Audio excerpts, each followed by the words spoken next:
Mbi 300 hektar me kultura të ndryshme bujqësore vijojnë të mbeten në ujë në fushën e Maliqit. Situata më problematike paraqitet në zonën torfike, ku sipas autoriteteve vendore, përmbytjet dhe djegjet natyrale kanë sjellë ulje të nivelit të tokës në qindra hektar.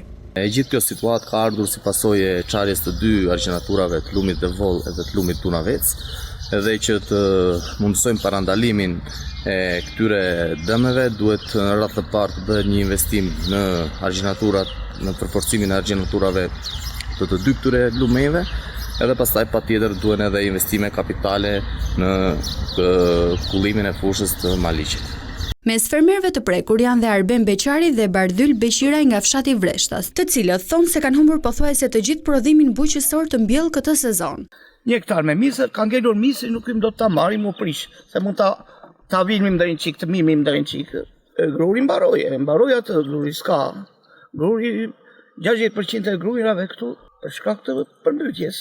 Po kem pasur dhe toka të tjera, ma mos e bëjmë dhe kështu që janë mbytur dhe ato ande jo. Ama kjo pjesë këtu dhe ande janë gjitha mbytur këto pjesë. Nuk majnë të provim, kanë që në të mbjella grur, elb, pesher, dhe këto janë mbytur, nuk mund të merë me provim atje. Atje nuk hyet as për të mbjellën. Po djetë ko edhe shonë këtu ujat të tokë, atje ne nuk e dim atje. Nuk mund të matemi do të. Kështu që duhet pranuar një vërtet që u dëmtu. U dëmtuam dhe pasaj të shikojmë se çfarë mund na japi shteti e shteti ose qeveria themi. Përmbytjet në fushën e Maliqit nisën pas çarjes së dy argjenaturave të lumeve Devol dhe Dunavec në dhjetor të vitit të kaluar, ku përmbytën mbi 4000 hektar tokë.